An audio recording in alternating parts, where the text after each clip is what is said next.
सेव्यमान पावनांघ्रि पंकजं व्यालयज्ञ सूत्रमिन्दुशेखरं कृपाकरं नारदादि योगी वृंद वंदितं दिगंबरं काशिकापुराधिनाथ कालभैरवं भजे।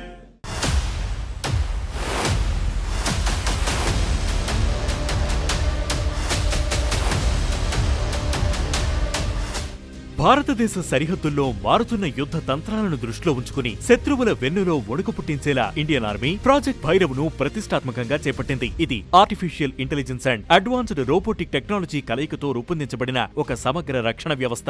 ఇందులో భాగంగా ఏకంగా 1,00,000 మందికి పైగా డ్రోన్ ఆపరేటర్లతో ఒక భారీ మానవ సైన్యాన్ని తయారు చేశారు. ఇది సాధారణ దళానికి పారా స్పెషల్ ఫోర్సెస్ కు మధ్య వారధిగా పనిచేస్తుంది. ముఖ్యంగా ఎత్తైన పర్వత ప్రాంతాలు, హిమాలయాల వంటి క్లిష్టతరమైన సరిహద్దుల్లో సైనికుల ప్రాణాలకు ముప్పు లేకుండా శత్రువుల కదలికలను పసిగట్టి శత్రు దాడులను అడ్డుకోవడం దీని ప్రధాన ఉద్దేశం. భైరవ్ అనే పేరు శివుని అవతారమైన కాలభైరవుడి నుంచి తీసుకోబడింది. ఇది సంరక్షణ మరియు వినాశనం రెండింటికి చిహ్నంగా నిలుస్తుంది.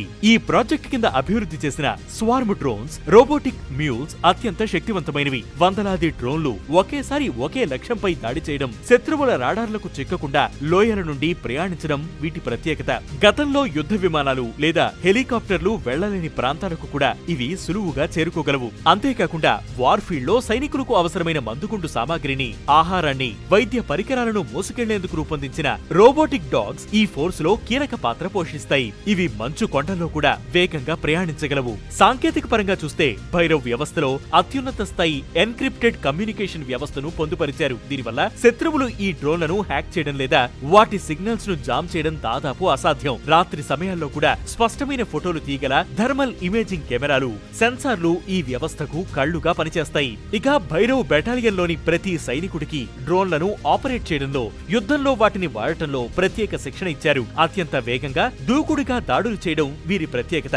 ఇటీవల జరిగిన అఖండ్ ప్రహార్ విన్యాసాల్లో వీటి సామర్థ్యాన్ని పరీక్షించారు. జనవరి 15న జైపూర్ లో జరగనున్న ఆర్మీ డే పరేడ్ లో ఈ భైరవ్ దళం తొలిసారిగా కవాతు చేయనుంది. ఇప్పటికే సుమారు 15 భైరవ్ బెటాలియన్లను భారత్ సైన్యం సిద్ధం చేసింది. వీటిని పాకిస్తాన్, చైనా సరిహద్దుల్లోని వివిధ కీలక ప్రాంతాల్లో మోహరించారు. భవిష్యత్తులో వీటి సంఖ్యను 25కు పెంచాలని సైన్యం లక్ష్యంగా పెట్టుకుంది. మేక్ ఇన్ ఇండియా కార్యక్రమంలో భాగంగా స్వదేశీ స్టార్టప్ కంపెనీలు defence research and development organisation తో కలిసి సంయుక్తంగా దానిని అభివృద్ధి చేశాయి. ఇది ప్రపంచంలోనే అత్యంత శక్తివంతమైన రోబోటిక్ ఆర్మీ ఫోర్సెస్ లో ఒకటిగా నిలవబోతోంది. భవిష్యత్తులో జరిగే యుద్ధాలు కేవలం తుపాకులతోనే కాకుండా టెక్నాలజీతో ముడిపడి ఉంటాయని ఇండియన్ ఆర్మీ గుర్తించింది. భైరవ్ వంటి ఫోర్సులు రంగంలోకి దిగడం వల్ల సరిహద్దు నిఘా పటిష్టం కావడమే కాకుండా మానవ తప్పిదాల వల్ల జరిగే నష్టాలను గణనీయంగా తగ్గించవచ్చు. ఇది కేవలం రక్షణ కోసమే కాకుండా అత్యవసర సమయాల్లో రెస్క్యూ ఆపరేషన్లకు కూడా ఉపయోగపడుతుంది.